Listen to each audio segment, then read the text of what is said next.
सुरुवातीला जाऊयात रत्नागिरीमध्ये सध्या भाजपचे नेते विनोद तावडे बोलतात। या लोकसभा निवडणुकीमध्ये सामान्य मतदाराने मतदान करताना आपल्या मतदानामुळे देशाच्या महिला वर्गात काय फरक पडणार आहे, देशाच्या युवकांना काय फरक पडणार आहे, देशातील शेतकऱ्याला काय फायदा होणार आहे, देशातील मजदूरांना कामगारांना काय फायदा होऊ शकतो, देशाचं नाव आंतरराष्ट्रीय स्तरावर कोण वाढवू शकतं, देशाच्या सीमा आणि देशाच्या आतला भाग सुरक्षित कोण ठेवू शकतं, अशा अनेक गोष्टींचा विचार करत बटन दाबताना सामान्य मतदाराने विचार केला पाहिजे आणि तो करेल हा माझा विश्वास आहे। पहिल्या टप्प्यातील मतदानानंतर जे अंतर्गत सर्वेक्षण विविध प्रकारच्या लोकांनी केली आहे, त्यात भारतीय जनता पक्ष एनडीए याच्या उमेदवारांना चांगलं मताधिक्य मिळताना दिसतंय। पण त्याचबरोबर येणार तर मोदीच, अबकी बार 400 पार।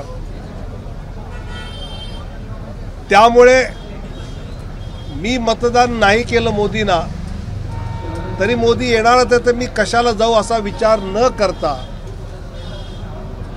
ज्या मोदींनी गेली 20-21 वर्ष एक दिवस सुट्टी घेतली नाही, दिवाळी पण सीमेवर सैनिकांसोबत, आईच्या निधनानंतर सुद्धा 3 तास 4 तास घरी जाऊन अंत्यसंस्कार मुलाचं कर्तव्य पार पाडलं आणि लगेच 12:30 वाजता राष्ट्राच्या सेवेत जाणाऱ्या वंदे भारतला पोहोचले।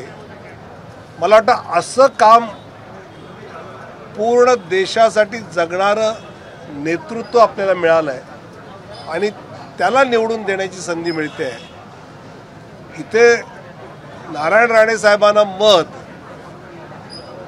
म्हणजे कोकणाच्या विकासाला मत आहे, राणे साहेबांना मत म्हणजे कोकणातील पायाभूत सुविधा वाढवायला मत आहे, राणे साहेबांना मत म्हणजे कोकणामध्ये जो वर्षानुवर्ष आम्ही उद्योग व्यापार वाढवायचा विचार करतो त्याला ते मत आहे। आणि कोकणचा माणूस हा देश, जवान, सुरक्षा याची अधिक चिंता करणार आहे, त्यामुळे सुरक्षेला ते मत आहे आणि त्या पद्धतीने मतदान येत्या लोकसभेच्या निवडणुकीच्या दिवशी कोकणवासी करतील हा कोकणातला कोकणवाला म्हणून मला विश्वास नक्की आहे, मला खात्री आहे।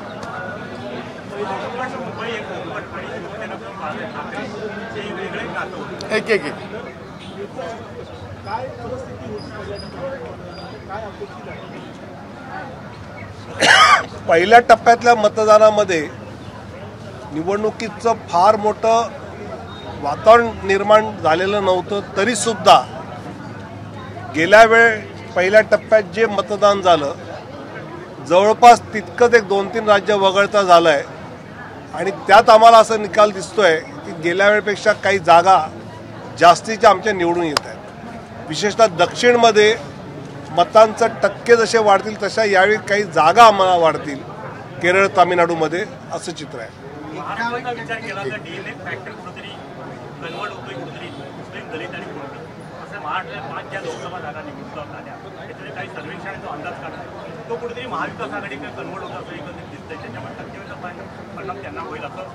मला असं वाटतं की असे सर्वेक्षण जे असतात ते ठराविक पक्ष ठराविक पद्धतीने करायला लावतात जे निष्पक्ष सर्वेक्षण झालेली आहे म्हणजे सामान्य आमच्या महाराष्ट्रातल्या आमच्या कोकणातल्या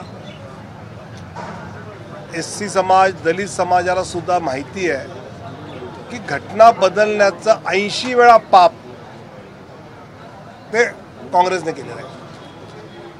त्यामुळे अनावश्यक हे माहोल करणं मला असं वाटतं हे सामान्य माणसाला पटणार अजिबात नाही. पुढच्याला काय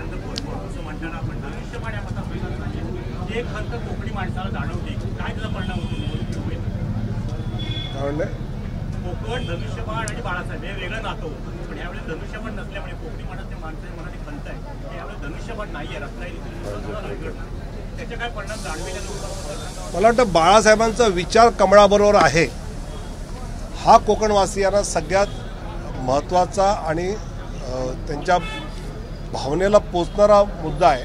त्यामुळे बाळासाहेबांच्या विचारावर मोदी चालत आहेत. ज्यावेळी माननीय पंतप्रधान मोदीजी बाळासाहेबांना पहिल्यांदा भेटले त्यावेळी मुंबईत त्यांच्याबरोबर मी होतो आणि ज्या प्रेमाने बाळासाहेबांनी स्वागत केलं की महाराष्ट्राचा वाघ गुजरातच्या सिंहाचं स्वागत करतो हे बाळासाहेबांचे शब्द होते. ते बाळासाहेबांचं प्रेम ज्या मोदींवर होतं त्या मोदींसाठीच लोक मतदान कमळावर करतात. एक मिनिट अण्णा बोल. 51% मतदानाचा टार्गेट मतदान कमी होताना ते टार्गेट वाढवण्यासाठी बीजेपी काही करणार आहे का. आणि दुसरी गोष्ट म्हणजे की बारामतीमध्ये शरद पवारांना थांबवणार आहे असं बीजेपीचं धोरण आहे. आणि मला असं वाटतं की मतदान अधिकाधिक व्हावं हा स्वाभाविकपणे आमचा आग्रह आहेच. 14ला खूपच जास्त होतं ते 19 नव्हतं पण आता पुन्हा बंगाल आणि बाकीच्या राज्यात निवडून तिथं जास्त मतदान झालेलं आपण पाहतो. पण कार्यकर्त्यांनी अधिक मतदारांपर्यंत पोहोचून त्यांना मतदान केंद्रापर्यंत आणण्याचा आग्रह करणं हे आम्ही नक्की करतो. आणि शरद पवारांनी बारामती स्वतःच थांबायचं ठरवलं आहे.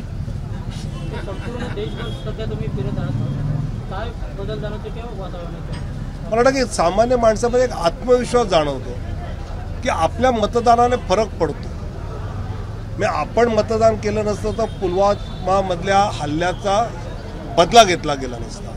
आपण मतदान केलं नसतं तर जगामध्ये G20 सारखं जे आज आपलं स्थान उभं झालं ते झालं नसतं. आपल्या मतदानामुळे 4 करोड महिलांना घरं मिळाली. आपल्या मतदानामुळे 10 करोड महिलांना गॅस सिलेंडर मिळाले. अशा अनेक गोष्टी या आपण जर मतदान केलं तर होऊ शकतात. नाही तर काय होतं मतदानाने ही मानसिकता जी 14च्या आधीची होती ती आता बदलली.